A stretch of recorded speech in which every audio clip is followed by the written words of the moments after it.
Learning occurs. Learning occurs.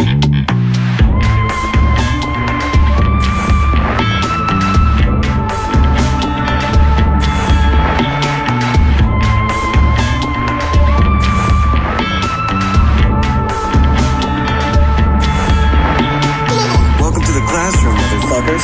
This is Learning to Curse with Adam and Chuck. And we're back. This is Learning to Curse with Adam and Chuck. I'm not Chuck. I'm not Adam. This is Nate, our top quark. Great to meet everyone. Thank you, Mr. Bottom Quark. You're welcome, sir. He likes the bottom. So we're going to talk about some stuff today. We're going to talk about quantum mechanics, quantum physics, quantum entanglement, particle physics, all them shits. All kinds of stuff that this guy's Words going that to I don't understand. enlighten 100%. our listeners on. Yeah. And we're going to see if we can come up with some theories as to what that might be, or how that pertains to what people might, air quotes, call the supernatural. So The paranormal. yeah, them things. And let's get a little bit of information about Nate here. You want to tell us about yourself? Great to meet everyone. My name's Nate, and I've been a science geek for as long as I can remember. My first foray into science was watching Star Trek episodes, and of course, Star Wars for you guys out there who were into that. Mine was Quantum Leap. Quantum Leap, that's another great one. It was Quantum Leap until I realized what a quantum leap was, and I was kind of disappointed that all it means is that an electron moves when it gets superheated, and I'm like, oh, that's a quantum leap? Okay. But it certainly sounds fantastic. It sounds really It's cool. a heck of a title for a show. It does present an interesting idea, though. I gotta ask you guys, Chuck and Adam. Yeah. If you quantum leap into a woman's body, and you have sex with someone, Yeah. is she cheating if that's not her partner? Or what are the implications of that? The body is cheating. I don't think it's cheating. I don't think it's cheating either, because No. you're possessed by an entire Exactly. other entity. I mean, body's I will doing be it. honest with you. If I quantum leaped and I wound up into a woman's body, I wouldn't leave my house until I left again. I'd just be naked, playing with my boobs and my DJ my fucking cunt all day. diddles, just exactly. going solo, Just be flicking the bean. figuring it out for a week. Yeah. So that begs the question then. If you could jump into any woman, who would it be? Roseanne Barr. Betty White. And then we'd do this podcast as Betty White and Roseanne Barr. What? All right. Long story short, fast forward, and I'm in college this time. I get into an argument with my professor because math isn't adding up for me. Basically, there was a survey done where we measured all of the knowable and measured galaxies, everything we'd ever seen and collected either via radio telescope or by a visual telescope, but the numbers weren't right for me. Not only that, it made other numbers wrong. So Yeah. I got into a fight with my college professor, and because of it, I ended up leaving school. So basically what the incorrect math was causing it all to fall into place, but when you discovered or noticed that the math wasn't adding up, it knocks everything else out of kilter. Essentially, to a point, and then it changes the values of other constants, and it forces you to have to create things like additional dimensions, extra universes, and all kinds of other horse shit that just wasn't making sense. So, and what I did to prove it out to them is I did all the calculations by hand and double checked them with an Excel spreadsheet, which is a very laborious task, but nevertheless the only way you can actually do it. And what I found out was that the estimate of 2 billion galaxies was short by a couple 100 billion galaxies. The real number is going to be closer to 2 trillion. So fast forward 20 years now, and a paper is produced saying that yes, we in fact did not double check our math, and for the last 20 years we've been practicing with science. It was incorrect, and they're actually closer to 2 trillion galaxies, not 2 Do you remember anything about that? When they I can't remember the name of the telescope. It was a photo telescope that they had pointed off into a dark area of space with a longer exposure, and saw multiple galaxies upon galaxies in that dark spot that we just couldn't see before. That reminds me of a song, Hubble Chuck. Deep Field. That's the one, Deep Field. Thank you, sir. Hubble Deep Field Survey, and that Deep Field Survey confirmed radio telescope measurements that weren't quite factored in correctly. And the problem is one of measuring in general. When it comes to measuring, we get the foundation of it from geometry and also from land surveying. Now, when it comes to land surveying, we use a telescopic lens and a laser. I'm going to interrupt you again. So, just to be on record, I'm sure that you follow into this with me and Adam, but the Earth is round. Correct. It is not flat. Well, it's a spheroid. It's a spheroid. Round's not accurate because what is it, round would obelisk? imply it's Or not obelisk, but ellipsoid. Ovaloid. Ellipsoid. Ellipsoid. Ellipsoid. In fact, the way they calculate the shape of the Earth is based on gravity measurements, and it's referred to as the ellipsoid. The current one was last calculated in 2003. Another survey will be done here in the next few years, as long as we have the money. Yeah, but we've been around the fucking globe. It's circular. It's hilarious to me that that's still a thing. Yeah. I hate that it's become a resurgence, or there's been a resurgence on it, and like, what, 10 years ago, nobody was talking about a flat Earth, or at least it wasn't as out there as it is now. Well, you know what happened right there. Bob. No child left behind. No child there you go. Yeah. We should have left some of them kids behind so they could study harder. But yeah, so essentially the practice of surveying has you flip the scope and then turn it around and measure it again. Well, you can't do that with a telescope, which makes it really difficult to figure out what your angle of error is. Yeah. Which was ultimately what this problem was. It was a measurement problem. No, and when they go into those trying to calculate the distances, they do take into effect the gravitational field that could bend the light to make it seem like like when you're looking out on the horizon. Right, gravitational lensing. Yeah. Correct. They do take that into account, but at the same time, you're still using hardware. It's not perfect. Well, and they're not 100% sure of exactly what is out there. So precisely. They're guessing. It's a guess, and again, we need distance markers, and the only ones we have are ones that we've set. The best distance marker we have, and one that also helps to dispute whether or not we've gone to the moon or not, there's a 6 foot by 6 foot plate that we shoot a laser off of every day from Houston, Texas to the moon to measure the distance from the Earth to the moon. And this is how we gauge our accuracy with other measurements. Nice. Yeah. So there's your proof. Yeah. If you don't believe me or Adam, at least believe the top quark. Or do yourself one better. Go ahead and find yourself a nice dark spot. Take your telescope out there. It only needs to be a 300x telescope, which is relatively inexpensive nowadays. And you can get the coordinate for the plate off the USGS website. And you can look right at the plate. It has the American flag on it, has the stamp that the astronauts who put it on there, and their initials in the concrete when they set the marker. And yes, they did use actual concrete that dried on the moon. Nice. Ladies and gentlemen. Awesome. That's really Now, what is cool. the drying time of concrete on the moon? Now, therein lies another math problem. Well, let's see. There's no atmosphere. Yes. Right. So the moisture would have probably wicked out very, very rapidly. But there are theories that there is an atmosphere up there. No, there's not. It does have a very thin atmosphere, but it's mostly dust. Yeah. It's not deep. It's not a deep atmosphere. But yeah. We've been to the moon. Just when I said I'm joining you. Now my mic cuts out again. Hey, there I am. Technical difficulties. We can cut out those difficulties. Yes. So we'll cut around as best as we can. Cut her out. So as we move forward, we're now talking.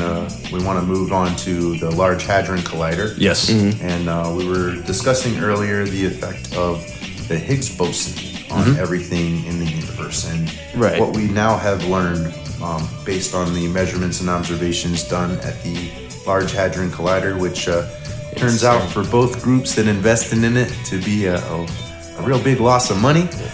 We had two groups that were major investors in the Large Hadron Collider. One group was known as the string theorists.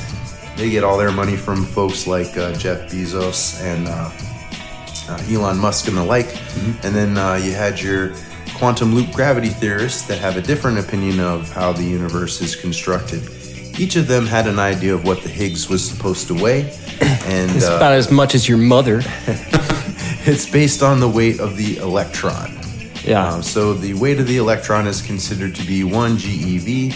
The measurement that the quantum loop gravity theorists were expecting was 217 to 220 GeV. The string theorists were expecting 253 to 255 GeV. Everyone else I got my somewhere GED. in the middle. Everyone else was somewhere in the middle, and at the moment of truth, it turns out that the Higgs boson weighs 233 Nice. electron volts. At this point, we've measured the Higgs boson a number of different times, and essentially it's measuring it accurately. The question is, how many times do we have to measure the Higgs before we're certain? And the answer is basically until the odds are reduced to next to nothing that our measurement is incorrect. Right, because if they're measuring it and it's a different measurement almost every time, you have to be able to get an average. And if you're not able to get an average because it's different every fucking time, correct. What can you do with that data? Right. So science has done us a favor of limiting the number of times that we have to conduct an experiment based on a mu. Right, a mu is a. Isn't that a Pokemon? Yeah, it actually is a Pokemon, but it's also a Greek letter that symbolizes a form of change over time. Basically, it's the evolution character. Right. Essentially, it's the evolution character. So it's the number of times the experiment must be conducted is going to be based on the actual value of the experiment, the amount of cost it takes to conduct the experiment, and then, of course, loss of life associated with it. Right? Believe it or not, that is the factor. Loss of life associated with it. Yeah. No. It's fun. It's gonna be a running gag. Hear me, two other microphones. You know what it is? Is that your mic stops working every time we stop observing it. Exactly. Right. I gotta just keep focusing on It's it. the superposition. Or it's mic. gonna go back into the superposition. Right. So moving on to superposition, this is one. Collapse into reality, microphone. I need you. This is one thing that the Large Hadron Collider has not shed light on. The superposition related to the photon, as it can appear as both a wave and a Wave particle duality. Now, is the wave particle duality only associated with photons, or are there other particles? Electrons too, right? Currently, it is only associated with photons, but there are certain circumstances where electrons can conduct themselves as waves. Certain forms of matter, such as plasma, where those objects can also behave particle-like and wave-like based on certain circumstances in the environment. Pressure, heat, and then, of course, distance over time. The basic principle of the universe being that everything is intending to spread out. Right? So that cosmological like your mother. constant, Yes. spreading wide. Now, and we'll jump around and come back and we'll talk about some stuff. But I was gonna say, like, I've been thinking about how, at like a micro level, where the physics is actually different. Say for an ant, like if you were to enlarge an ant to the size of a dog, it wouldn't have the same properties as an ant. Right. It wouldn't be able to Classic exist. physics and quantum The string mechanics that are it has clue. 50 times Right. to lift a bulldozer would not translate once No, it's large. it's like when they say like a baby's legs, pound for pound, a baby is stronger than a full-grown. Well, not even that, a full-grown elephant. Right. For the fact that it can carry itself the way that it does on its legs. Correct. If you had a 50-foot baby, it wouldn't be able to do anything. No. It would collapse into a puddle. Correct. So, and also being that on the micro level, such as like those smaller organisms, like tardigrades and things like that, where they can exist in their version of reality is different than our version of reality.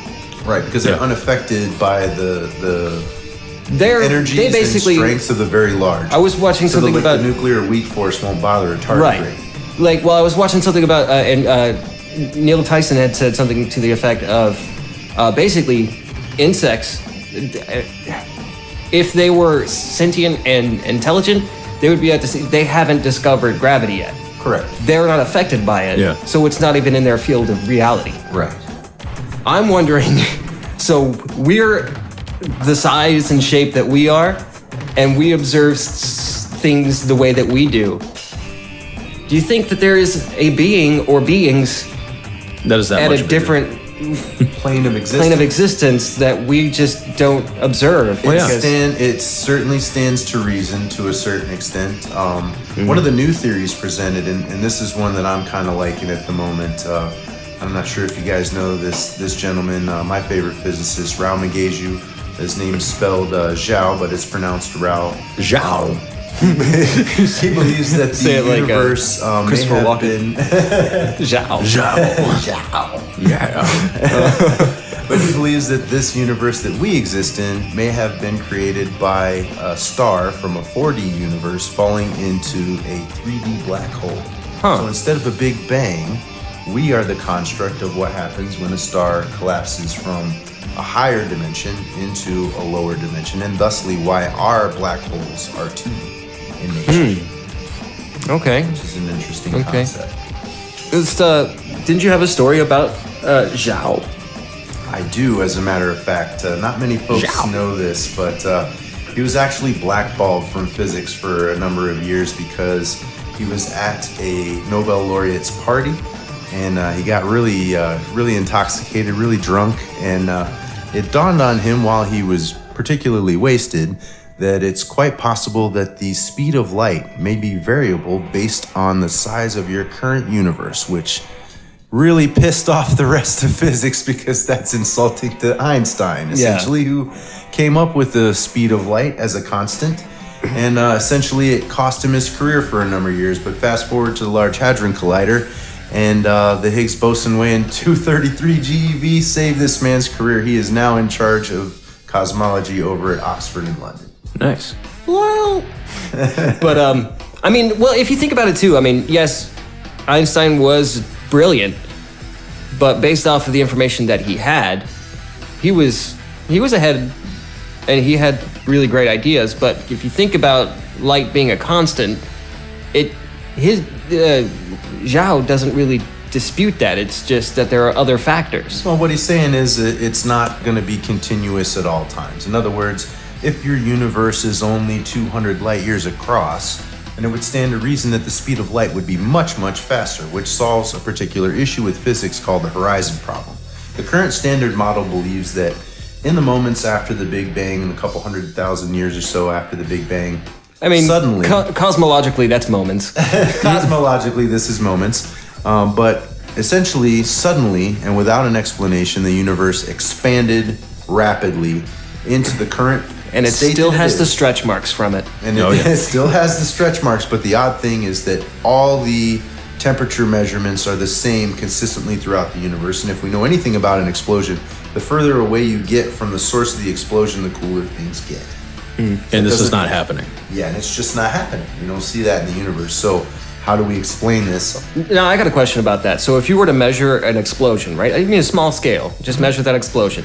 Is there like a grace period? Is there a small area in which the temperature from beginning of and end of, in the middle of there is a consistent temperature? It's going to be a gradient. So is it a complete gradient? The hottest temperature is going to be at the very start of the explosion from the source, and as it radiates out, the temperature will cool down as a bell curve, just as we see every other bell curve for analog. Okay, so there is a gradient. So there's not like a small patch of that would be roughly the same. And it doesn't matter whether there's gravity impacting the explosion or not, because we've measured the effect in space through supernovae. Yeah. See?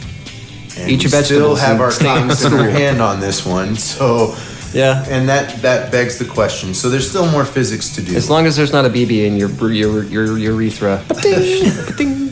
But so yeah. Now, does anyone use that as an argument about the Big Bang not being a Big Bang? Certain. There are theories a great expansion that there's that it wasn't a Big Bang as it's portrayed. There are other physicists who think differently about it.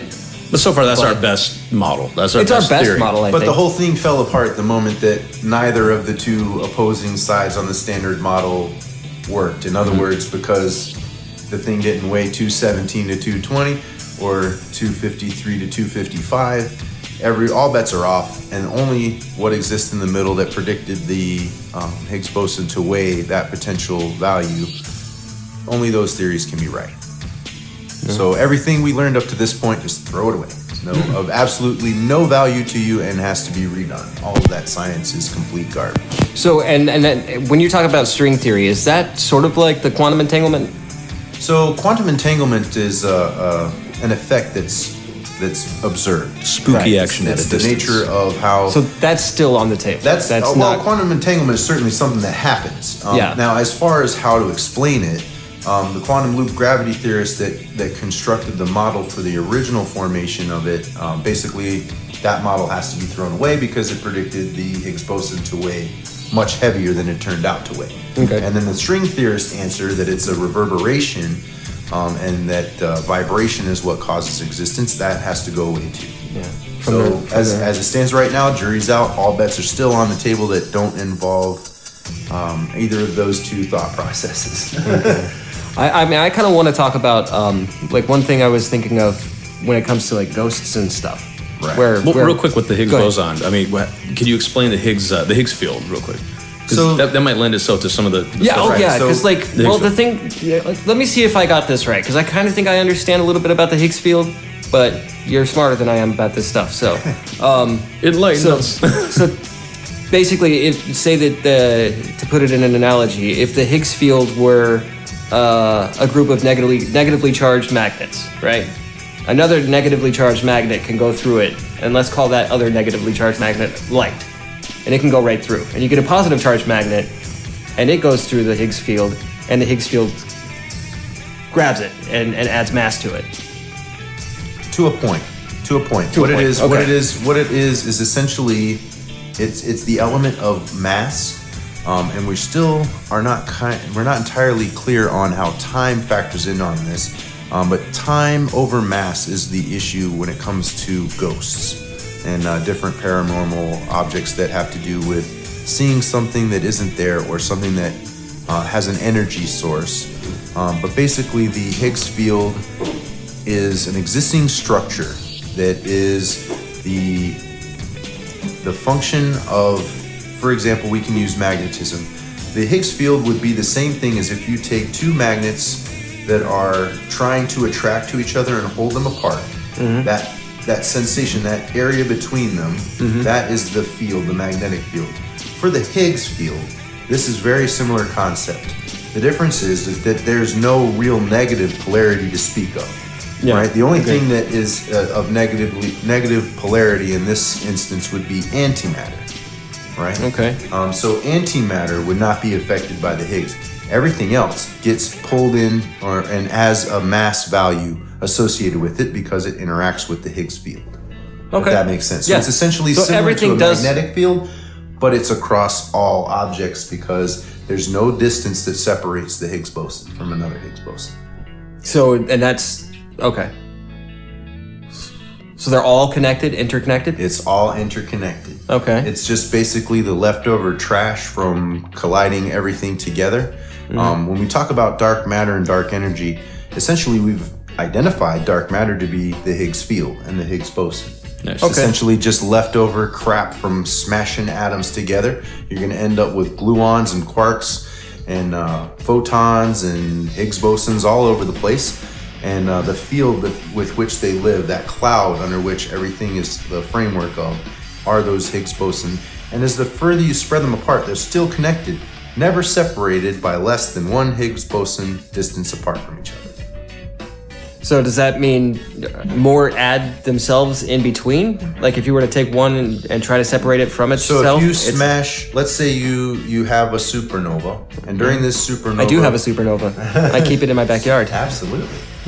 And through this supernova, it is building heavy metals, and it sends sends all these heavy metals, uranium, lead-238, gold, silver, plutonium, in all the different directions in the universe at the same time.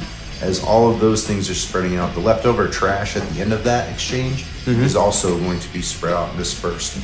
And what's interesting about Higgs bosons is they just line up with each other and fit it. Okay, gotcha. I'm not a professor level yet, but I'm getting there. You get what I'm saying? I understand what you're saying. It's basically, if you can imagine a bunch of little beads, all magnetic little beads connected together that you really can't see. But you add another one to it. Rather than it dispersing the entire thing, it just finds a place to fit. Gotcha. Yeah. Now gluons. Explain that a little bit, because gluons almost have the same kind of...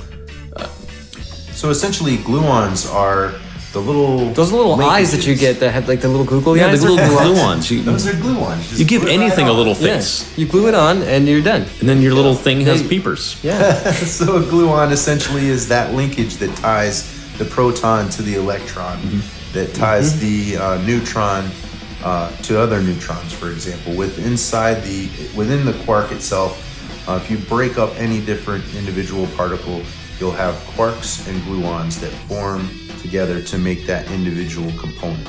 And these things don't always reform with other things. Sometimes they're just junk that's left lying around. The difficulty is, without a structure for it to connect to, how do you observe it? Yeah. So then we have the phrase dark matter, dark energy.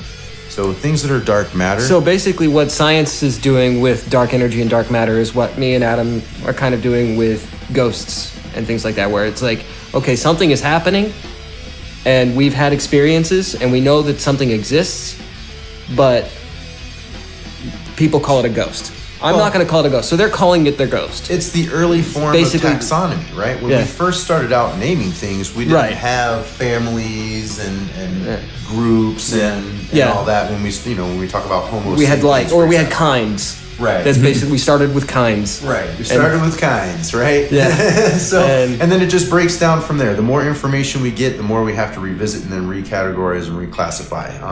And when you're talking scientist to scientist, they do not use terms like dark matter and dark energy. Those are terms that scientists use to communicate with the general public. Mm-hmm. So basically, they don't believe that. So if we were to try and convey something that happened, we would be like, it's kind of like a ghost. Right. That's what they're doing. The dark energy and the dark matter is their ghost. They're like, this is the shit that's their generic term. Here's a generic term to throw on part of it. Now they themselves have their own theories regarding ghosts.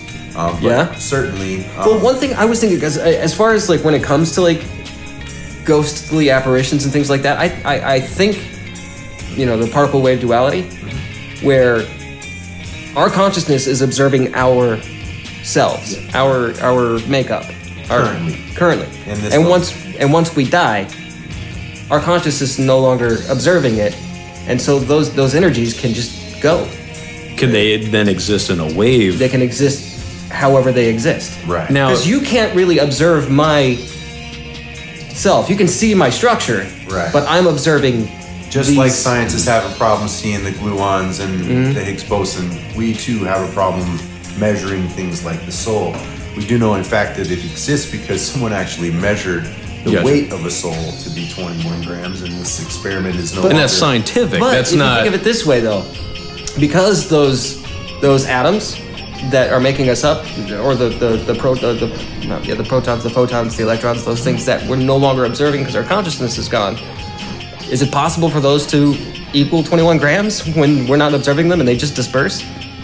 No one knows for sure. Right. That's something that hasn't actually been quantified. Because without the mass, without the gluons, what's holding it together? What's holding it together? There are a couple of different theories that physics has with regards to apparitions. One of the theories is that there are actually several different types. There's an energy that exists as a consciousness, like we're discussing.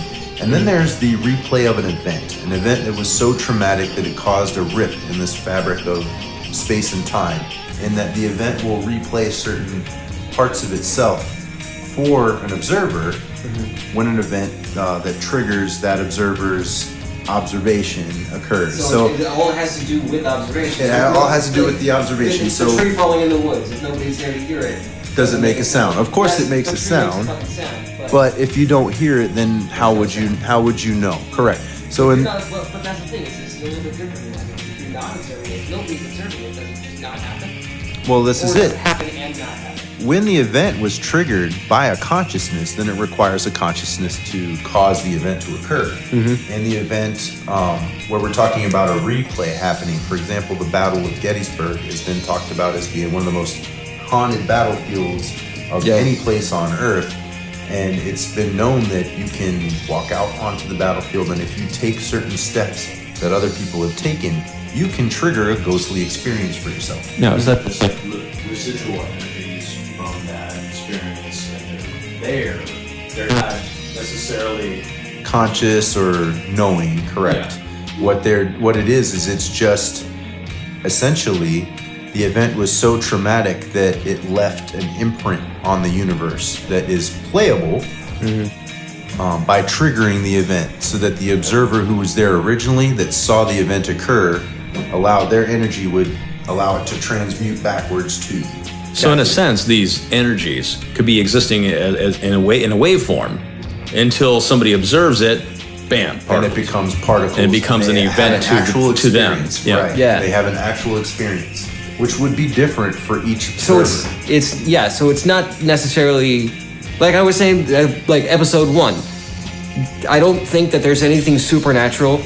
Everything is going to follow a natural order. We just haven't discovered what our that personal natural science order is, hasn't caught or up how to quantify it. Exactly, and that's basically, if you look at the definition for supernatural, it means that which science has yet to define clearly. Okay.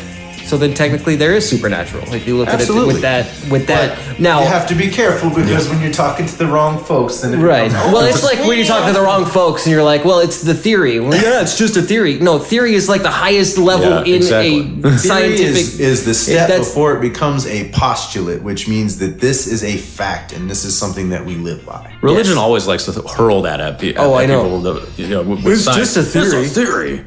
Yeah. It's the big LARP. Religions. Oh my goodness. Live action role playing for keeps. It's kind of terrifying if you think about it. Yeah. I do understand how it arose, but well, yeah. I mean, I get it. There's levels to it that I understand. I think if we were to just simplify it, is taking away from the world's history, because you can't just point it and say, well, these people were corrupt and they just wanted to use religion for power because they saw that they could. I mean, there was a superstitious belief. They had to have something. They had to have something to look forward to because they didn't have the science or the knowledge to understand the world around them. So at first it was the god of the gaps. Yep. And that god is getting smaller and smaller and smaller. But then, I mean, and As yes, our there were some understanding of people who science saw progresses. those things and were like, yes, I can make a lot of money off of this. I can control a lot of people with this. I can absorb this land by using this religion and saying it's ours because our fucking deity said so. Mm-hmm. But we can't just simplify it 100% to that, because no, it's far more it's complicated. really complex. The intent was in order to make it so that there was a live action role play. Yeah. I mean, I know it sounds ridiculous, but imagine yourself living in a mud hut. Boredom is going to be a thing. You didn't have TV.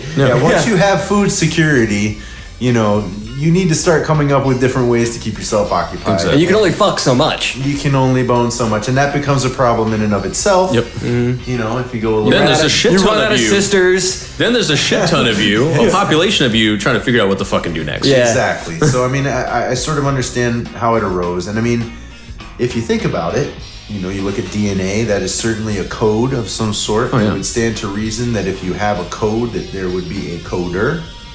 So that makes logical sense. But at the same time, our explanations of what God may or may not be are very weak. Well, and haven't been updated since they were originally thought up 50,000 years ago. Yeah. People Well, it's like we were beating you over talking the about head with the already. same Like old earlier, stories. you were talking about a fourth dimensional star falling into a three-dimensional black hole and causing A three-dimensional universe. That's what I wanted to bring up. Dimensions. Now, other dimensions. Also, back to what I was talking about before, in a macro level, when you go from the ant to the human to the whatever the hell else is up there. Sure. Like elephants or blue whales. Let's take blue whales for existence. Mm-hmm. They're the largest thing that we know of. They're the largest mammal on our planet that we've encountered. Mm-hmm. Do they experience gravity and other things differently? I know that they're aquatic mammals, so it's kind of hard to. It's not really analogous to we know what for we a fact experience. that they experience time differently. Yeah. Having worked with them in the Cetacean Institute, they experience time far more accurately than we do. And in fact, the older we get, the more loose our grip on time becomes. But for a whale, time is everything, because time is how they map and how they figure out where the changes are in their environment, their breeding grounds, their food. So for them, their perception of time is far more accurate and far more consistent than ours is, for example. And it's quite possible than any other creature in nature at the moment. Yeah. So our understanding and our grip on time. Okay, go ahead. Well, I was going to say, if you were like that, say you were saying something about a coder. Well, maybe that code was in that 4-dimensional star, just because it's a different thing that we've never observed. We don't know how it functions. For sure. So it's possible that it may have still been a coding issue that was accidental.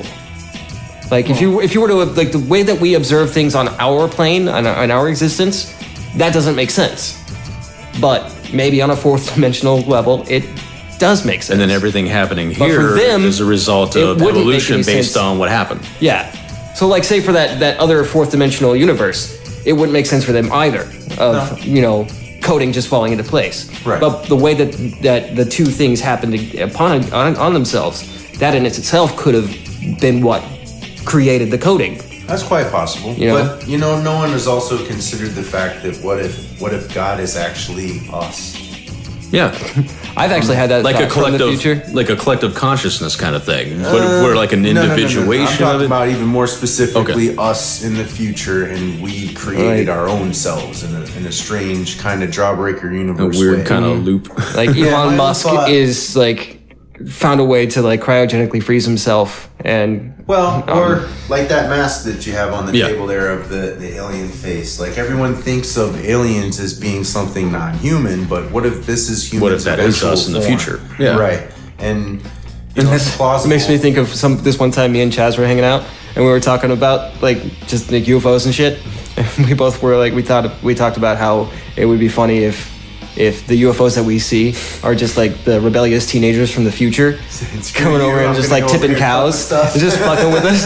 I didn't take out the UFO, Mom. I don't know what you're talking about. But I mean, if you think about it, everything that we measure and everything that we observe seems to have that Russian nesting doll effect to it. And if you go far enough down into the atom, it seems like you'll end up on the other side out of the macro universe into the next level of dimensions above where we are now. So it seems plausible to me that it's just as likely that intelligence created its own self and preserved its future digitally by storing its consciousness into some sort of computer, which for me, I don't know about you guys, but this is the fucking Sims. We're all being fucked with. We're at a party in some booth together, and as soon as you jump out of it, you're gonna start cursing at your friends and throwing shit because this is the shittiest party game ever.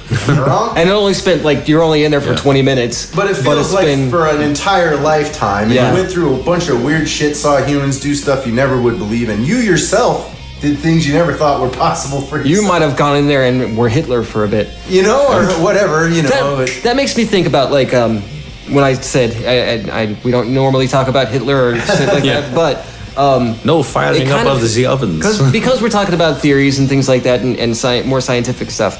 I kind of want to go on this little tangent about time travel. So me and Adam were talking about it before, and it's like if you were to go back and right, so if you were to go back in time for the objective of killing baby Hitler, right? Once you succeed in your mission, you no longer baby Hitler doesn't grow up to become awful, horrible Hitler. So your future self wouldn't have the motivation to come back and kill baby Hitler. However, you would still exist. Perhaps, because it's quite possible that the effects of World War II. Think of it this way, though. Think of it like this: you go back and kill Hitler. You're not there to want to come back and kill Hitler. The likelihood, so Hitler doesn't get killed. It's almost impossible for you as Chuck to have been born after that. We're talking about causality. And, right. Current theory is that if you go back in time and make a single solitary change of any kind, that it will just spin off a new universe. That's what I was wondering. Your universe remains intact because the information paradox. Because what else could it be? Because it would be a paradox otherwise. I mean, you would... Yeah, how could you go back and change it and it still be... And then there's the people that say, well, you can go back and change it and that was always how it was meant to be. Maybe what it is, though, is that... It had to have been a first time going back. Maybe what it is, though, is that we haven't gone back in time yet because we've figured out how to do so, but by doing so, fucks up the future, so we just don't use it. Exactly. Somebody fucked up and went back in time. Somebody has already done this. Yeah. I am certain of it. Oh, yeah. His name was Jesus, and he had to explain how he got there. No. No, because the guy who was on Home Alone is now the fucking president. That's kind of weird. That's not supposed to happen. Not in the universe I hail from. And I saw the Challenger explode. That makes sense. This shit doesn't make any fucking sense. Yeah, but that's true. I don't know. And the Simpsons have predicted a lot of shit too. And how is that Time ever travel. plausible in anyone's universe that a cartoon show's going to predict the They're future? Harvard and MIT educated people. Still, they're supposed to get it wrong because you can't let a cartoon predict the fucking universe. Exactly. Right? Yeah. If you do that, then that's all we'll do is write cartoons to predict the future. Maybe The Simpsons is the only Mandela effect. And we're just living off of it. And you're like, okay, that has to happen now because The Simpsons said There's so. also this. There's also the theory that I hold that what if the Mandela effect is something that's seeded? What if it always was one certain way, but they're just manipulating us now to think that it was a different way? Yeah. Or it is what they say it is, and is merging timelines. Well, no, I mean, I personally haven't experienced any type of Mandela effects. Other than when I thought, that movie. Yeah. Okay. I swear to God, there was a movie called a third Escape movie with Kurt Russell. Wait, and there's a cartoon. Yeah, but that title. That's the thing. Many people have experienced this sort of thing, though. So it begs the question. Well, there is a name for it for people collectively, like somebody, somebody misquoting something, and then that just spreading like wildfire. And, that is how it's said. I mean, some of them I'm like, come on, like the Luke, I am your father. Maybe it always was. It's just has been misquoted so many times by popular people. Even James Earl Jones himself misquoted it in an interview. Yeah. When he reenacted the whole Luke, I am your father. So of course there's going to be people that are like, they'll hear that and be like, oh yeah, that's how it's always been. But there are certain. Well, another thing too is if you look at like parodies of certain movies like that, they can't really, to try and get around like any kind of copyright laws, they'll change a bit of it. That's a possibility as well, yes. And put that into the lexicon. There you go. And it's close enough that you're like, oh yeah, that's that movie. But the biggest problem with it is that we're using the human mind to quantify this thing, which we've already discovered that the pliability of the human mind could be the root of the issue on that one anyhow. Well, just look back at the 80s and the Satanic Panic. I mean, shit. That was pretty wild. Yeah. I came up through that. So, right? Yeah, you know what I mean, though, right? Like, how pliable was the human mind? Oh, yes, these Satanists are sacrificing children in daycare centers. And I intentionally came home and drove my parents batshit crazy with all of that because I knew it was driving them nuts. And it also made for some privacy. By them thinking I was into some satanic shit, they wouldn't come into my room. Nice. Or I could smoke as much pot as I wanted to. Think back to the most famous ergot poisoning, or as most people call it, the Salem witch trials. Right, Well, that and what we're talking about here is it all comes down to realities and perceived realities, and there really is no true reality. There can't be. I mean, sure there is. Sure there is. It's true for me. It's true for you. Exactly. Well, and I get where you're going with that. It's like the question about time. Is there a static tick-tock to the universe? Well, because everybody perceives time. Okay, that's the question about time, but what about the question about Rosemary? And her baby. Same question. Same question, same answer. Herbs. It's all about your ability to either embrace these LARPs or not. And the thing of it is, it begs the question, because what happened was around the turn of the 1900s, there was a big change in thought. And it had to do with the amount of drugs that were available at the time, which was and the kind of drugs that were available at the time. Cocaine being, and that's what it was. altering perceptions of time and reality. Yeah, sure. So it opened us up to understanding a little bit more about ourselves, and through experimenting with other creatures, we understood that our time is a chemical thing. What he means is bestiality. I'm talking specifically about the rat experiment, where they take a bunch of lab rats, they feed some of them marijuana, they feed some of them cocaine, and then they push a little button to get a food pellet, and they have to push it every 10 seconds. The ones on cocaine push it early, the ones on marijuana push it late, and it's thought that it's because of the perception of time. What we learned from that is that our own brain chemistry determines our experience. So it determines how important we think things like eating and sleeping are. Well, that could be why there are some people who, like for myself, probably 9 times out of 10, if somebody asks me what time it is, I can be accurate within 5 minutes. just because I know what time I woke up, and I can estimate about how much time has passed. We also got to factor in how many times you look at your clock. I don't look at the clock that often. But if you do, and if there's a in fact, I don't like to be governed by time. Right. Yeah. But if somebody does habitually look at clocks and time and all that, you would think that they would get a sense of how long. I honestly think since the last time they've been asked, like, oh yeah, it feels like 20 minutes for me. I think the thing about that is the people who look at watches and clocks constantly are the type of people who don't have that inner built-in understanding of what their they may have a weaker sense of time because they're constantly having to reassure themselves of the time, where for myself I can be like, it's about 1:30, I need to go do this thing now, and then I look at my clock just to make sure, and it's like 1:25 or 1:35, and I'm like, okay, I'm within and time the margin. Is such a loose thing, because I mean, two people, okay, one that enjoys their job, one that fucking hates their job. Yeah. You know there's going to be a great divide in how long that time is to each of them. Yeah. And it begs the question, so it shows you right there. So a person's perception of time can... Time flies when it's in a plane. Right. Time flies when you're having fun, they say, right? Yeah. So and is that why it only takes me 3 minutes to have sex? I think that's a different Maybe to her it's only 1 minute. I think it's because she's sticking her finger in places maybe she needs to leave alone. That includes foreplay and cuddling. Oh God. But I guess maybe for her, get her high enough, maybe it'll be slow enough that it'll be... right? Go. Yeah. You need to meet somewhere in the middle. Are you telling me to roofie my wife? In the most gentle sense of the word. Yeah. You gotta adjust your drug usage to where you meet somewhere in the middle. All out of Rohypnol. But it goes to show. So one person's experience of something based on their time perception can be totally different from someone else's. Exactly. And even something like the supernatural per se, if someone says, I experienced this ghost for 20 minutes, the person next to them goes, dude, that was a fart in the wind. Yeah. Yeah. Speaking of time, yes, I have to inform you all that I'm at my breaking point. As am I. Oh, yes. Time to empty the bladder. Yeah. So at this point, I think we're going to take a break. Yeah. We're going to break dance. I think I'm finally going to do that break where I break one off in the toilet. Oh, okay. I've been promising that one. You have been. I'm just going to lie and say I did. I reached my breaking point. And we're back. And we're back.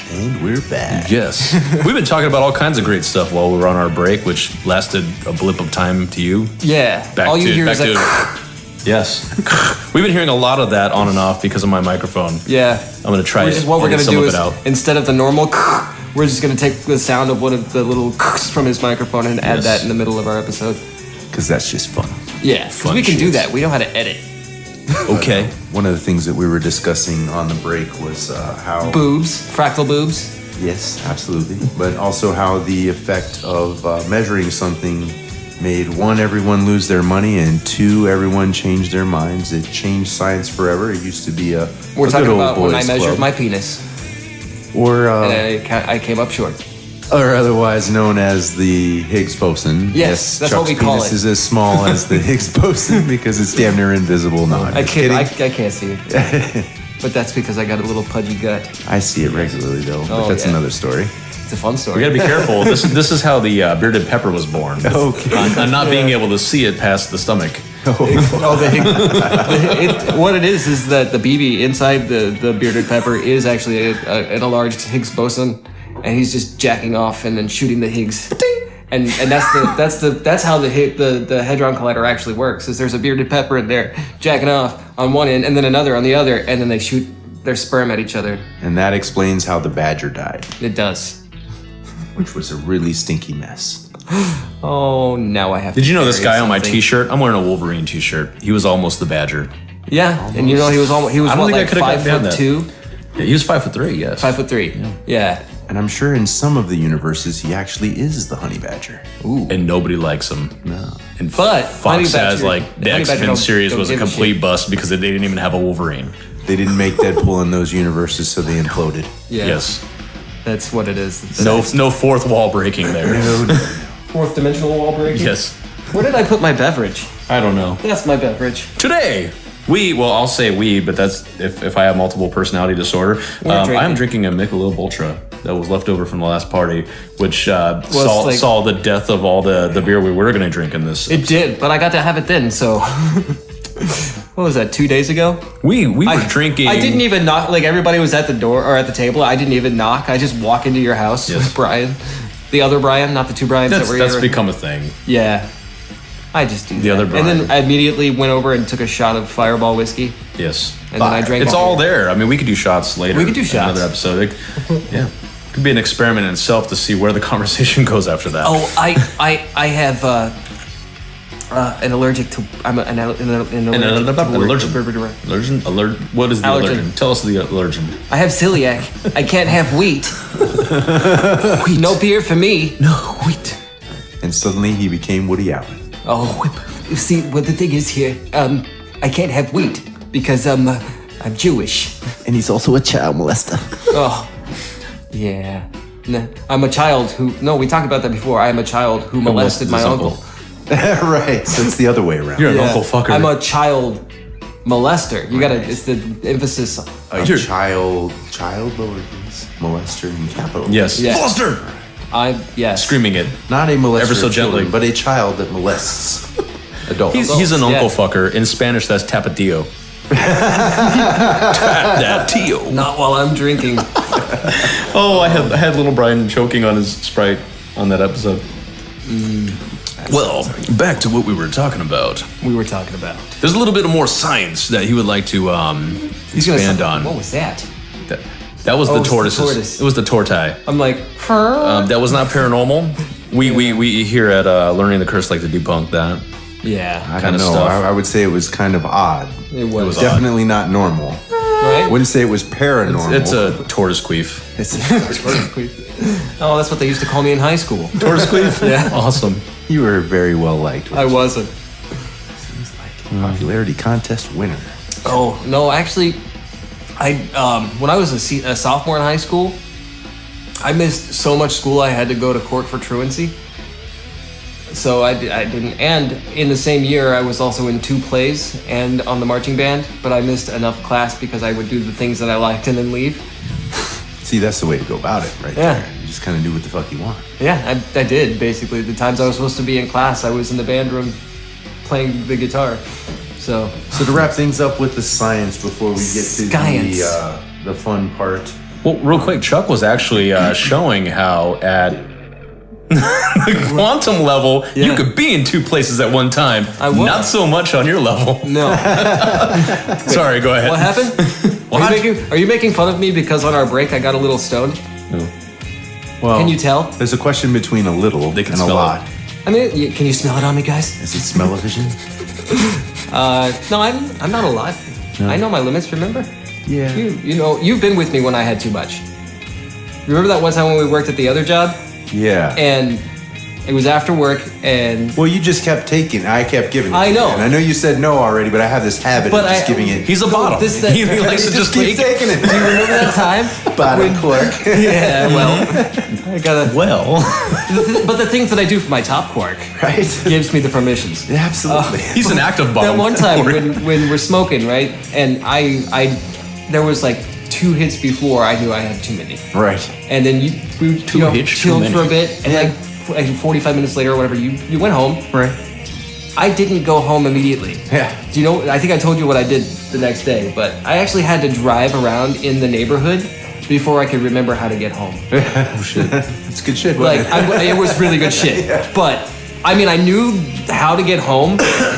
But I knew that if I tried, I might get lost, even though I know how to get home. Like, I can see it in my head where to go, but I was like, if I go out on a main road and I drive the regular speed limit and I have to be subject to all of the other lights and sounds, You're just gonna keep driving. I won't make it home. Yeah. You're not gonna Yeah. take any of the exits that you should. Yeah, You're just gonna keep I wouldn't driving. have like it wouldn't have been dangerous, Right. But You wouldn't have made it yeah, home. wouldn't not have, for a long time. Not for, and yeah, you probably would have had to replace a significant amount of gas. Yeah. Some explaining to do. yeah. And sure. Well, yeah. I mean, they were all asleep when I got home. I got home at what? Oh yeah, because we were night working until shifters, 2 in the right? morning. Yeah.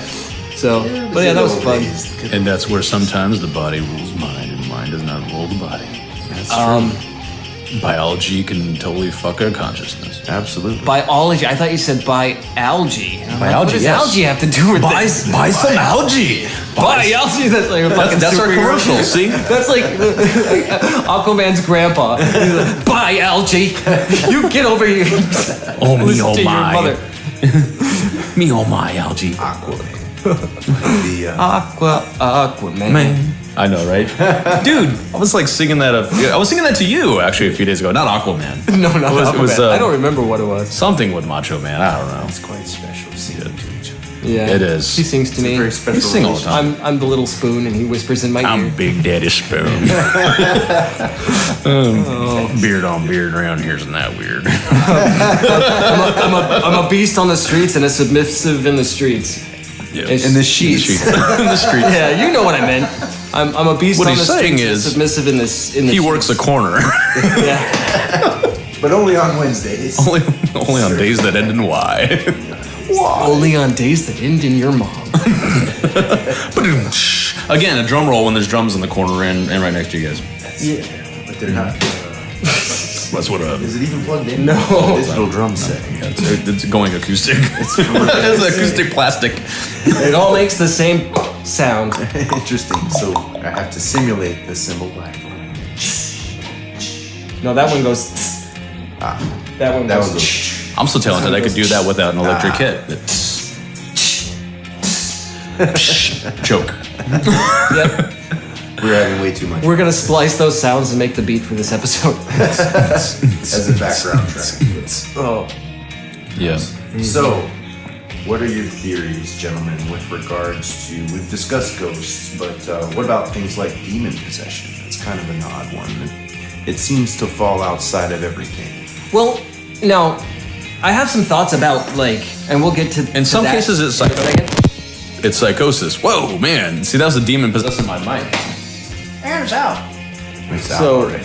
but yeah, I mean, we'll get back to that topic in a second. But more about like demons, how there are demonologists who have categorized and labeled, and basically, like we were talking back before with the taxonomy. Right. Somebody Not did to the be confused taxonomy with on these taxidermy. made up things. Sure. Like, okay. Where did you get these backstories? This, like you were saying before, like it's the LARP of it's a LARPing for good, For keeps. for keeps. But that basically was that like what, their comic books basically? Do you think? I mean, if you think about it, these demonic backstories, a lot of them are amalgamations or combinations of Greek and Roman stories and Greek and Roman mythology and demonologies. A lot of these, like the image that we have, for like, example, the what's common his name? Mephistopheles, the angel? Mephistopheles, right? Yeah. The current image of what Satan looks like is actually not in the Bible Yeah. anywhere. No. Ooh. Not in Nor any is the version of name it. mentioned. we might be merging some topics here, but I wanted to talk about this. We got time. good. We got time. Which is cool. I mean, we can get it out of the way here, but let me get to it real quick because I actually wrote down some shit about what we're talking about Shit. right now.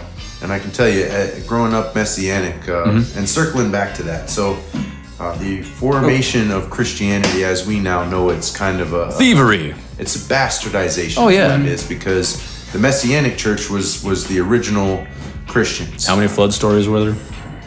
Yeah, there were hundreds of thousands of. And Well, these yeah, I mean, if you folks think were most people are gonna go to like, was it Gilgamesh, Gilgamesh. which was just the one before Noah. It's the Right. one. It's the most contemporary one that they had. If you think Precisely before it, but what is there's it, like hundreds 50 and thousands of them. more? if you throughout think history. rebooting Spider-Man ones. 3 times is bad. Yeah, no, we do this. they just all keep the See, time. the thing is those keep getting better. Exactly. You know, that's the Religion likes to It think. sort of depends on which one you're talking about. I do You like didn't the like latest- Homecoming? Yes. I did like that one, but the one before it, The first one was the good. very first one. The second one was. The second one. The second one was better than the first three. Yeah, I together. would say so. Yes. For sure. But the they second one, weren't- the first three But the weren't second one, like intended to at the be- last 10 minutes, killed it. Oh, Third Raimi right. film killed it. Yeah. Second web film killed it. Yeah. I think Marvel's they're not gonna let this die. They're gonna fucking strangle Sony and say, you're just gonna be just so, be Yeah. like our Guardians. They're gonna buy it. Sony is losing their money on other things. They'll make an offer. They have no choice. They don't have a choice. They're in bed. You want to give them Yakuza? They're Venom movie. I know, right? Broke. So I was gonna talk about Satan. No. Satan isn't a real entity. No. He's barely, quote unquote, barely mentioned in the Bible, but it's not even, it's, what is it, Satan? Lowercase S-A-T-A-N? Santan Brewing Company. Basically means somebody who is like a, like, what do you call it? Somebody who's just an opposer. Right. An opposing force. It could be a person, it could be an object, it could be a thing. Then you have the accuser. The accuser. And this idea of Satan, for the recent understanding that we have of it is a recent construct. Actually, I found it right here. Satan means, or Satan, the lowercase, means an agent of obstruction or punishment. Right. That's all it was. Now, here's the truth. That can lie within everybody. That could be a part of your own. Right. Within the culture of Judaism, which is where all of this originates from. Hey, Judaism. There is nothing that really opposes God except for us. Yeah. Right. Yeah. So this thought of the devil or Lucifer or the morning star. Lucifer's or only whatever. mentioned once. Right. In Isaiah 14:12, and that's in the New King James Version or whatever the version. Well, and for me, that's a really. I like bad to call example. Venus Lucifer when I look at the sky. The Messianics, I think, did the best job of collecting all of the writings together and putting them all into one book. And they not have omitting a lot books. Right. There's not at least not as many separations, but it's a very large collection in comparison with everyone else's writings. And the reason why is because it doesn't matter where it's sourced from. If it was written from that time period, they include it as a book. But they also don't consider it quite the way that Christians do. Which is the weirdest thing. They don't look at it as do they not look at it as like the divine inspired word of God? Or do they look at it interpretation, more like the Library of Alexandria? They look at it as a combination of both of those things to a point. Okay. Within less the culture, to the inerrant word of God, or it's a collection of stories that are meant for reflection. Mm-hmm. There are some parts of it that are accurate historically. There are some parts of it that are totally not accurate historically. And should not be taken as such. Okay. And it's not taught this way. Oh, are they supposed to be taken as metaphorical, or are they just complete bullshit? Just it depends on who you are. Gotcha. Okay, and the reason why within Messianic culture is a little bit different, and I believe that this was the intent of that religion, of the real intent of Esau or Yeshua. Jesus, that's not pronounceable at the time period, by the way, guys. Is that something they did just... J didn't exist till the 16th century, so it was Yeshua or Esau. Esau was the name of Jesus from back in that time period. Yeah. And in fact, I don't know if you know this, but that time period from 13 to 30 was spent in India. Yeah. Keep them safe. I was just going to ask you how you felt about Buddhist Jesus. Oh, it's a part of my culture and heritage. Like there's a Messianic province in India that exists to this day, where it's safe to be a Christian, a Muslim, or a Hindu, whatever you want to do there. No violence is tolerated. If you do get violent, those people get violent, and they're trained to do it. They specialize in it. All Messianics have within them 5 basic groups. It's based similarly on the Indian caste system, but only loosely. Within the Messianic culture, you're either a warrior and a historian. Warrior. That's my class. Now I'm going to have In the City by Joe Walsh, and later the Eagles stuck in my head for the rest of the night. You can choose the path of a spiritualist. Spiritualist, right, come out and play. Leadership. Do that every time. I'm going to talk the spirit. You can be someone who manages and maintains resources, or a keeper. This is someone who keeps the books, keeps the goods, make sure we have food and water. Now, if the keeper is also trained in hunting, but not like with spears or guns or anything like that, would he be a trapper keeper? He would be a trapper keeper. Awesome. And then next to that, you can be a healer. And then beyond healing, you can be an artisan. What our job specifically is to do is to call TV timeouts whenever people get crazy and remind them we will kick all of your asses if you go too nuts with the spiritual shit, and also to make sure that no one alters any of the documents. Okay. And you're talking about within your own... Within our own culture. Yeah. Right? And the reason for this is so that it persists throughout the ages. Because you're going to be persecuted by some group or another. That group is going to come after you if you have anything close to remotely the truth going on. And especially if you're about trying to allow people to believe whatever they want, whether it's for your group or not. Which always comes back to there's never a complete reliance on a god. There's a reliance on fighters. Right. Protecting. Right. And in the Messianic doctrine, the warrior group themselves have never really subscribed to the whole wispy, the wispy wizardry magical aspect of it. Yeah. But they're also the ones that have documented the most magical events happening. Battles suddenly going toward our favor, people having a change of heart suddenly, folks who were ready to burn down the countryside looking for witches just deciding to go on vacation instead.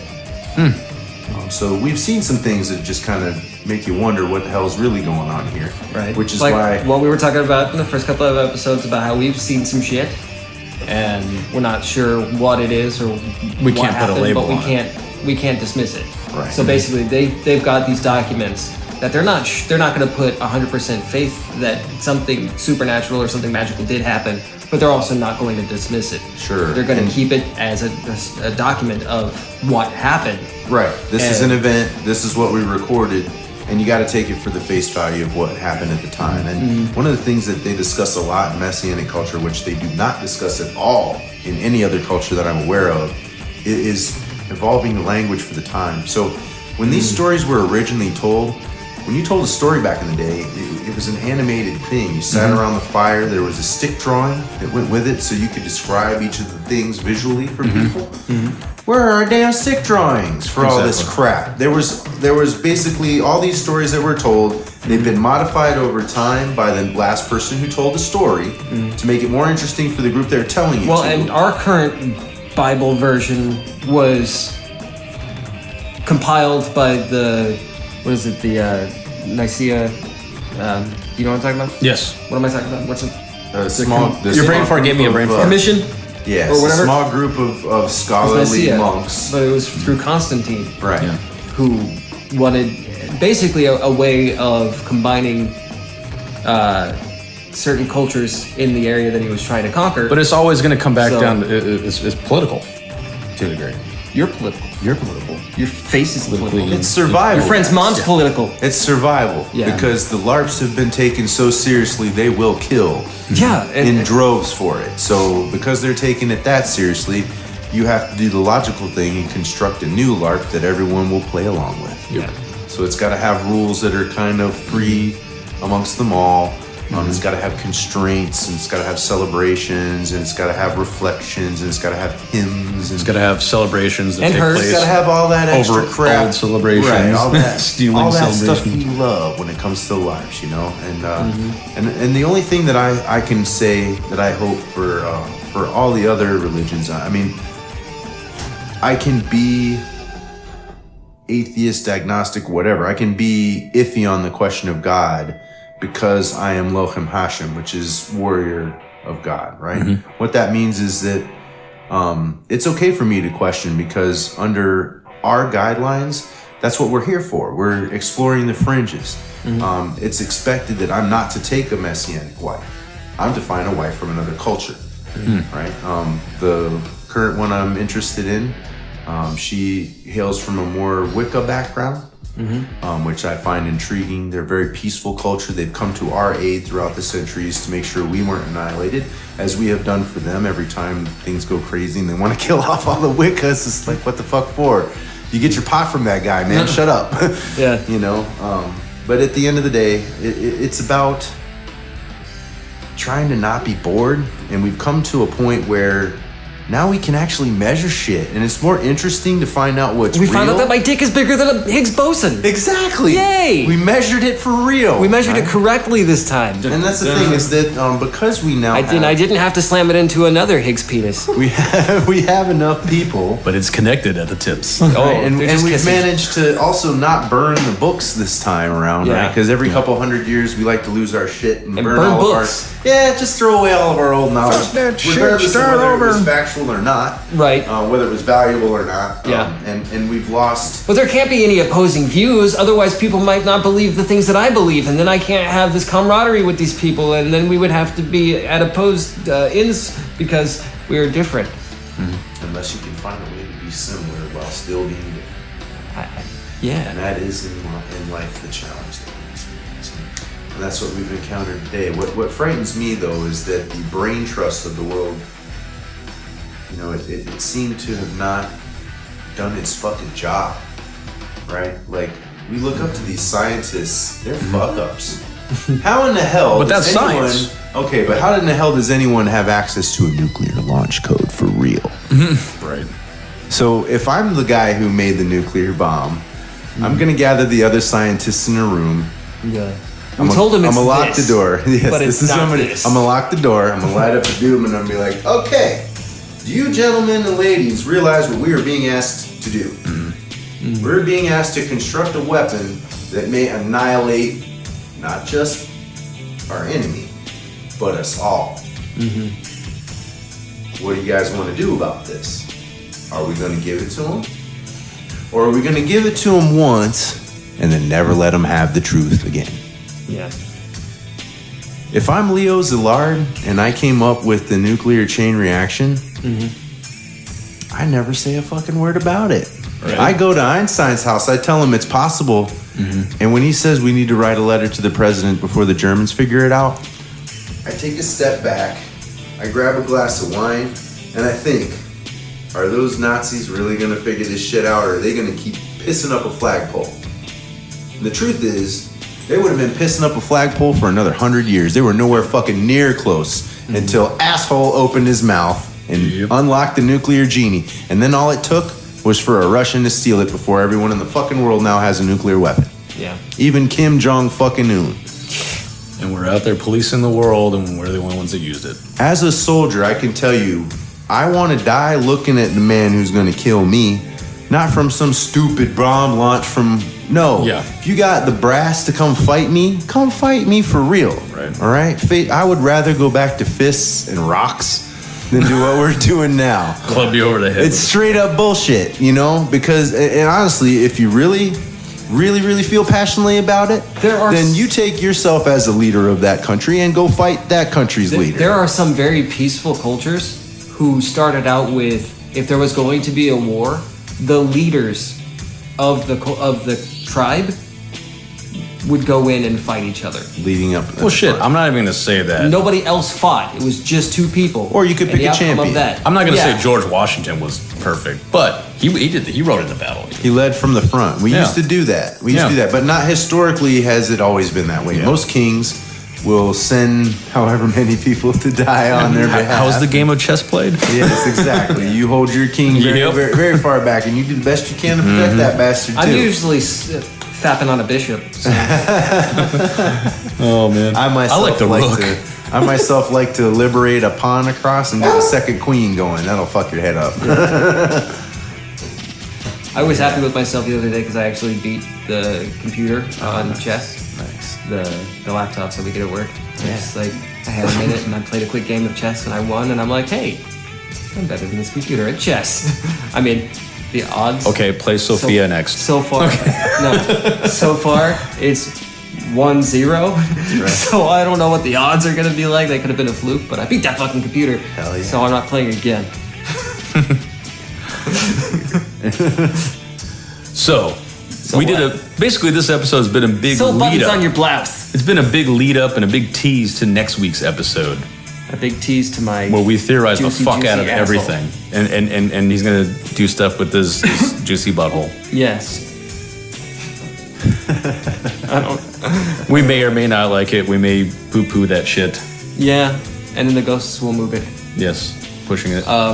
But you know what? We were talking a little bit about like ghosts when we were talking about ghosts moving shit. So like we were talking earlier about what it may be that ghosts are when they manifest. Chuck's setting up more of a tease for the next episode. Yeah, a little bit. So, but yeah, let's do that. Let's end on that. We're ending on that note. Well, no. Let's get his opinion on that, and then no. Leave everybody hanging. No, I'm just kidding. No, we're gonna leave everybody. We're gonna leave everybody hanging on. I'm kidding. No, we're still here. One of the things that I question is, is this something that is a type of creature that exists here that we just don't know? In another higher dimension, moving at a higher vibration that we can't even see this thing. It's very possible. And that's the problem with us looking out to other planets for life. We're looking for life as we know it. Right. What if there are types of life that we don't understand yet? Well, that may like even the coexist tardigrade. here with us, and it exists in abundance elsewhere, and we don't even see it. Worse than that, what if we actually find something like us? We just fucked up because we're gonna come. They're gonna come here and kick our ass. I mean, what's If we our find instinct? something, we're gonna go kick its We ass. don't know what it is. Drop a bomb on it. Dissect it. No, everyone. Drag it in the lab You'd and be even figure it able to out. convince me because now there for sure is something else out there, and as bad as humans are, it's possible. Humans that can't thing deal could be with worse. humans. Right? Nah. Yeah. What makes us think we could we're deal with another species? I saw Bright. Nobody liked the orcs. And oddly enough, Carl Good for him Sagan- being the first cop. Carl Yeah. Sagan, Of his kind. which is Dr. Carl Tyson's Sagan. mentor, thought it Yes. was a good fucking idea to send Voyager 1 and 2 out with all of our details, the motherfuckers. Now, am I the only person who wants to go get those motherfuckers back? Well, he basically sent the keys to our house out there No, into the you universe. need to blow that shit out the sky or go back and get We that found shit. it. Fucking jackass. They were high on acid. Yeah. Okay, and they thought this was a good idea because it were was going- the 60s and everyone was Yeah. getting laid. We're all about peace and love. Surely these other species that are more advanced, and I'm totally like pantomiming a fucking stoner stoner Ray Charles that can see. Heroin, quaaludes, and acid. Yeah. Because marijuana will make you think clearly about that one. So surely they're going to be as peaceful as us if they could traverse the stars. Dude, I don't trust the pizza guy. Yeah, right. What makes you think But- I'm gonna trust the fucking alien? But who's to say though? There may be species that they just don't understand that, or maybe their ancestors understood war, but they're already to a point where that's beyond them. That's true, but the second they make it out the neighborhood, they're gonna have a rude awakening. Oh fuck! I know they get here, especially the real hardcore American type. They're gonna be like, blow it out of the sky. Seriously.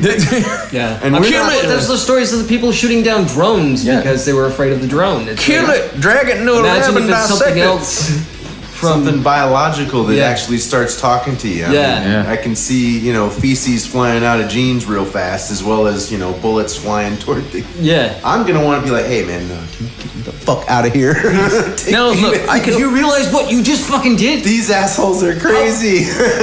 Is your ship, these guns that we have, is it gonna be able to take that? Yeah? Okay, I'm getting on your ship. Yeah, and we're getting the fuck out of here, and I'm gonna Yeah. tell you everything you need to know about Earth, so you never come back. Yeah, because like- you just your presence alone, so visible, has fucked everything up. So Mass taking us- hysteria. taking us At the with same I don't. time, it would be a cleansing, wouldn't it? Yeah. It might be a good thing. Yeah. It might be a good thing, because I'll That's tell the you, thing. I really want to take the warning labels off of shit and see what happens for a while. Right. Right. Like the one that says "Don't drink Wipe bleach." out all the. So, It's yeah, like- same thing with firearms. Like, dude, if you handle a loaded firearm and you shoot yourself, nature took its course. Yep. Yeah. Darwin Sorry. Award. Here you go. Honestly, I genuinely believe that. Like, I wouldn't call myself conservative or liberal per se. I guess I would have some ideas of both. What I want is function. Yeah. And we've just taken nature out of the equation. Well, it's like that. If you're dumb enough to give an 8-year-old an Uzi, Or chimp. don't be surprised you got shot in the head because the kickback isn't. She's not strong enough to handle that gun. Now you don't get to make more of them like yourself. So Yeah. you did us all a favor. And it's kind of crude to think like that, but we as humans, we need to start considering the amount of resources we have available Oh, to yeah. us. Yeah. One of the things that's interesting. We're gonna run it out eventually. For If sure. if somebody doesn't know that it's not a good idea to eat crushed up light bulbs, or Tide Let- Pods. Right, which- Tide Right. Pods, the latest Let fucking them thing. eat Sniffing the up Tide Pod condoms up their nose was the crushed last glass. one, I think. Yeah. You know? To paraphrase Marie Antoinette, let them eat Tide Pods. yeah, Let them eat soap. Let them eat glass. Let them eat whatever the hell will kill that kind of them. goes towards my idea that like all drugs should be free. Sure. Not free, but like Legal. Possessible. Well, the crime should be your misuse of it to where it hurts others. That's it. Well, where it's the fact where it that- infringes upon others is where. Well, and that's the way allows everything people should to be. exclude liability based on being intoxicated, which you can't. Yeah. In my opinion, if you're intoxicated, it's the same liability as if you were sober. If you can't conduct yourself, then don't. And you should have, in your right mind, when you're sober, you should not even do that shit. Most folks, when they're planning to get wasted, they make certain Preparations. Preparations. The last time I'm going to Uber home and not kill anybody on the road. Exactly. The last time I got super drunk here, You stayed. I stayed long enough for me to not be drunk anymore. Yes. Precisely. Yeah, Which is the measurable thing. I don't Well, then there's the honorable thing. Yeah. As a species that you would assume would want to care about its species, one should be like, he's drunk. He at this point he doesn't understand. We haven't evolved that should- far yet. We're almost there. We're in that process right now, I think, and that's one of the things that's painful is we haven't recognized that we're in the evolutionary process. Well, the best way to kickstart something and to experience it is to cause that effect in another. Right. You know what I mean? Sure. Because if they're experiencing it, they're likely to cause others to experience it and cause you to experience it. To do it back. But And people don't get that. They're too greedy. Yeah. Right. You have to have a degree of empathy to be able to absorb that. And You make remember it stick. Xander? Sure. Yeah, I can't. I mean, even before then, but even just because of what happened to him, I would never get behind a wheel of a car drunk. Yeah. Like, Now, granted, there are people that. Now, for the record, for those of you who don't know Xander was not the person who was intoxicated. No, he Someone was else not. ran over him, but this was definitely, Yeah. and he was the sober situation driving his was motorcycle. he was sober driving his motorcycle, got hit by a drunk driver. Exactly. But So, it showed we lost That's our where friend. that on either person's side poor of the choices. equation. Yeah. We lost not only that, we lost the ginger Jesus for Christ's Right. sake. And this man was someone who is an awesome individual. If God, he was the yeah. first person to make first contact, I think we'd we'd all have be a good. hell of a shot Yeah. with these guys. Yeah. They'd be like, hey, the Earthlings are cool. They'd get the wrong impression and get fucked over real Don't fast. talk to them. Also, you talk to but- me. I'm the ambassador to these idiots down here. I'm also going to make was- things right between our species. The thing about it too is that I found interesting is that he was a member of a religion that was on the fringe. Sure. Not in the and I'm not talking like wasn't he Nordic? Right. He believed in. He was a Nordic alien? He was a Norse. I'm religion. kidding. Norse. Yeah, he believed in the Norse religions. Cool. I don't know if he was to the point. I mean, perhaps they have the same type of attitude about it. Is the ideas are good and the allegories are good, but there's no deity. It's a LARP. Sometimes that's all that's needed. It's idea. it's a way to frame your year. Just to say, like, it wasn't some mainstream, like everybody thinks, oh, if you're a Christian, then you're the good guy who knows how to handle situations. No, this dude was on top of his shit and could probably talk to anybody and have them be his friend. You know what I mean? So. And he now lives in the halls of Valhalla. Yes. At that note, we are going to wrap up this episode. Like I wrap up my dick when I fuck a This chicken. very long episode, which we will top in the next episode. Oh, yes. Easily. You'll have to edit it. We could do 3 episodes. I mean, if you would like to be on the show 3 weeks in a row. Yeah. If you wouldn't get tired of hearing your voice, I'd like to then be we will a have you regular on. contributor. From Awesome. time to Let's time. do this. Yeah. So yes. Yay! We have our top quark, Nate. Go figure. My mic dies. All right. Good night, everybody. Good night. Have yourselves a merry little Christmas. And we'll be back again on Chuck's mic Yay! You almost kissed me. with more Nate on the next episode of Learning to Curse with Adam and Chuck. And Nate. Peace out.